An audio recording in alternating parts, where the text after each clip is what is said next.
Subscribe now and press the bell icon. Never miss an update.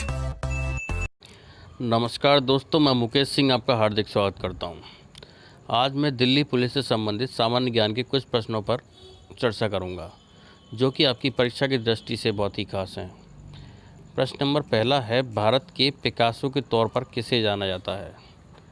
इसका सही उत्तर है दोस्तों ऑप्शन नंबर ए, मकबूल फ़िदा हुसैन। मकबूल फ़िदा हुसैन को भारत के पिकासो के तौर पर जाना जाता है और सन 1966 में भारत सरकार ने इनको पद्म श्री से सम्मानित किया था। प्रश्न नंबर अगला है, निम्न में से कौन सा पूर्णतः जड़ परजीवी का एक उदाहरण है? इसका सही उत्तर है दोस्तों ऑप्शन नंबर ए, ओरोवंचे। प्रश्न नंबर अगला है, एक सिंथेटिक ऑक्सीन है। इसका सही उत्तर है दोस्तों option number D, NaA। NaA एक सिंथेटिक ऑक्सीन है। प्रश्न नंबर अगला है, माइक्रोप्लाज्मा के कारण होने वाली बीमारी पता करें। इसका सही उत्तर है दोस्तों ऑप्शन नंबर बी, केले का गुच्छादार सीड्स। केले का गुच्छादार सीड्स माइक्रोप्लाज्मा के कारण होने वाली बीमारी है।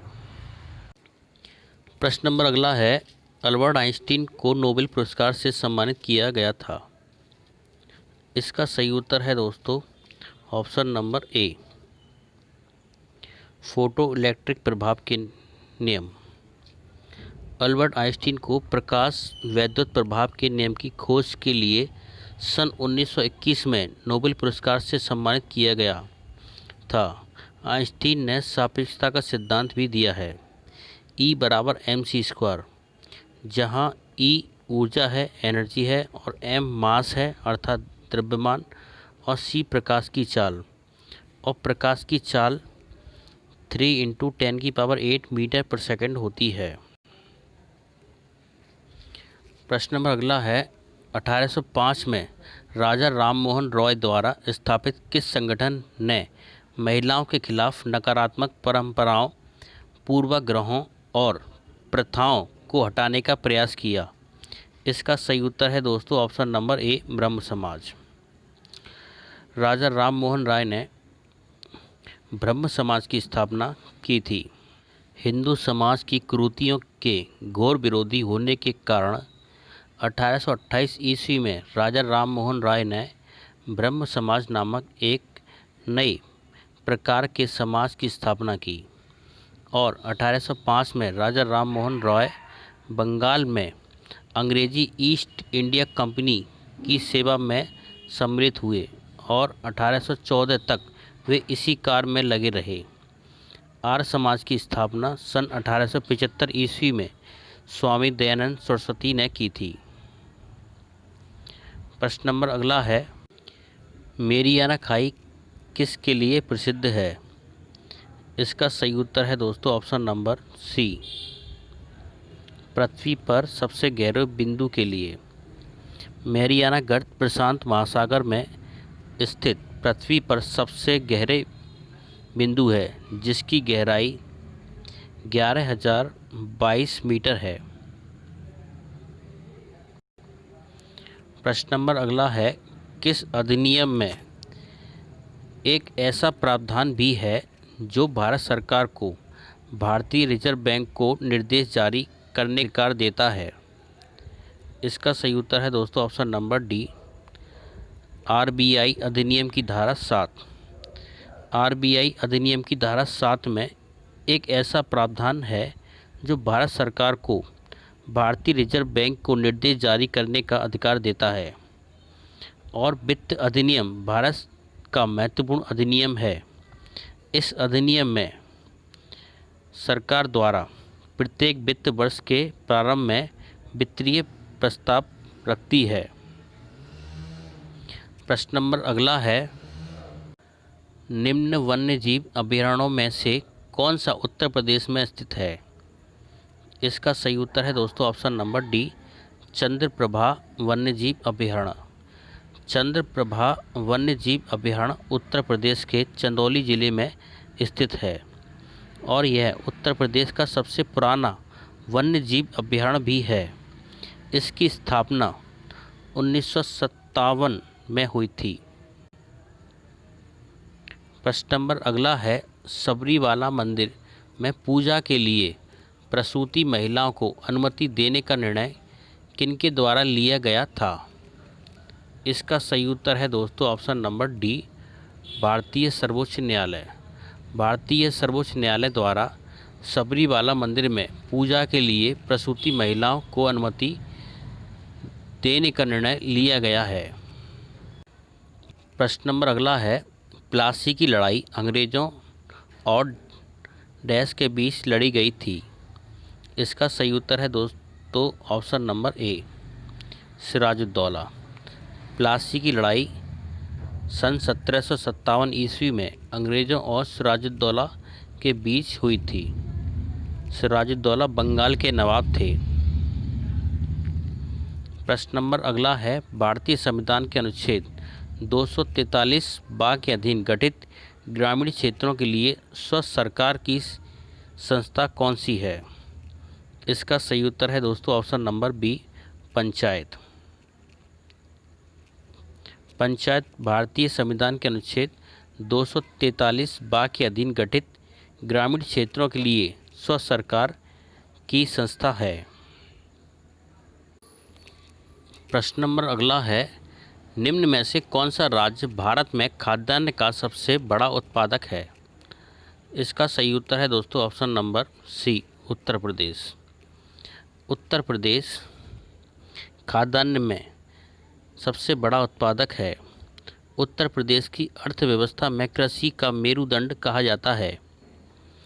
प्रदेश में कुल रोजगार का 59% कृषि क्षेत्र से प्राप्त होता है और उत्तर प्रदेश आलू उत्पादन में अग्रणी है और गेहूं उत्पादन में भी अग्रणी है और गन्ने के उत्पादन में भी अग्रणी भूमिका निभाता है।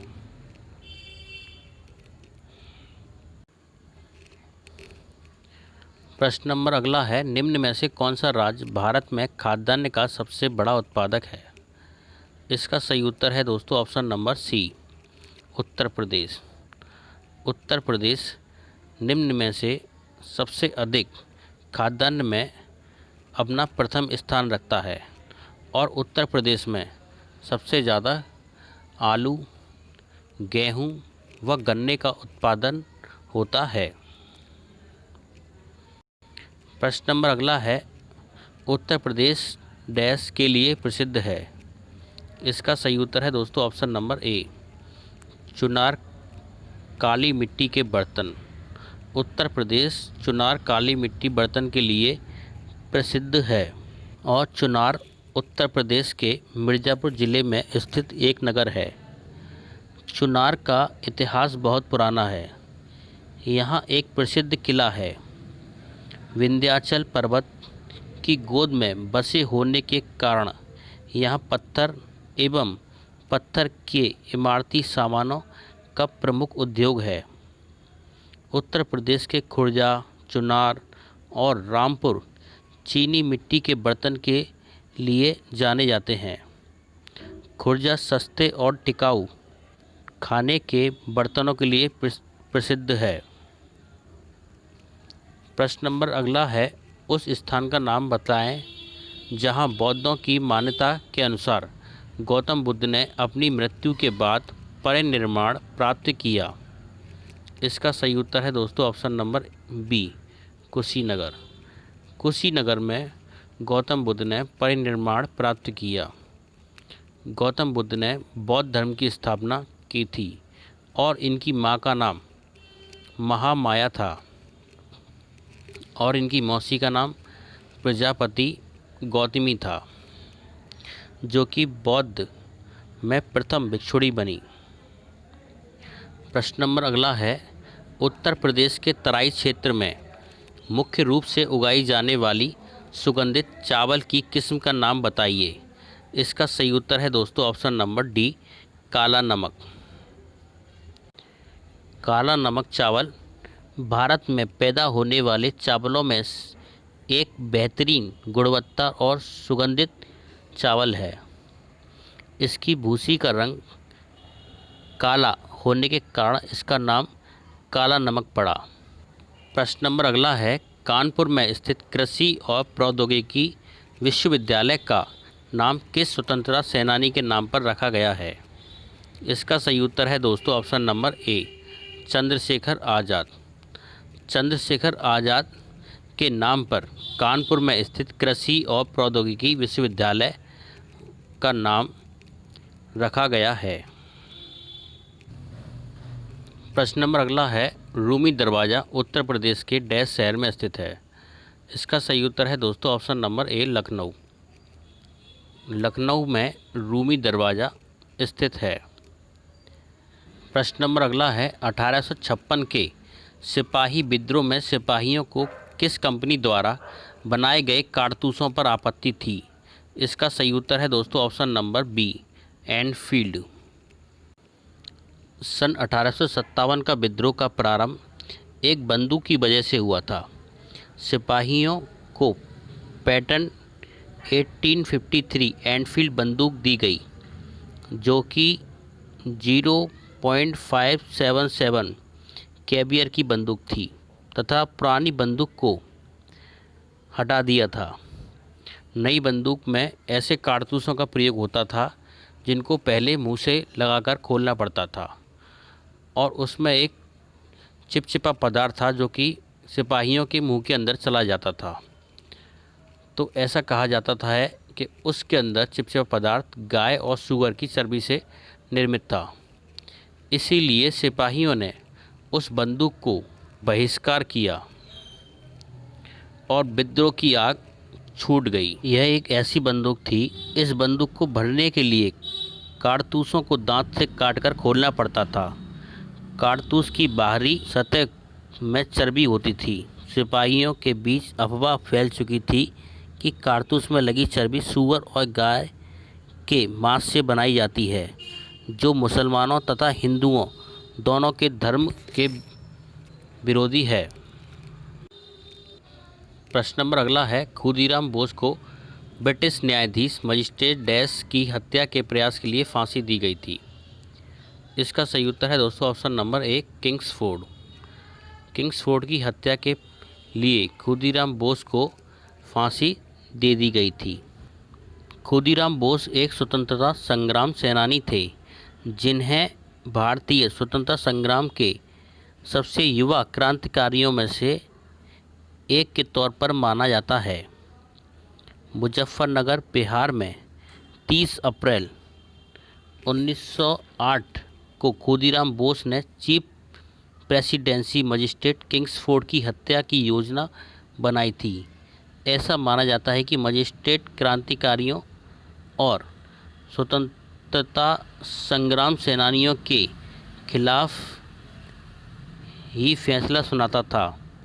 खुदीराम बोस को ब्रिटिश न्यायाधीश मजिस्ट्रेट किंग्सफोर्ड की हत्या के प्रयास के लिए फांसी दी गई। दोस्तों, आपको हमारा वीडियो कैसा लगा? प्लीज़ वीडियो पर एक लाइक और वीडियो को शेयर करना ना भूलें। अगर आपने चैनल सब्सक्राइब नहीं किया है तो प्लीज़ चैनल को सब्सक्राइब जरूर कर लें। धन्यवाद।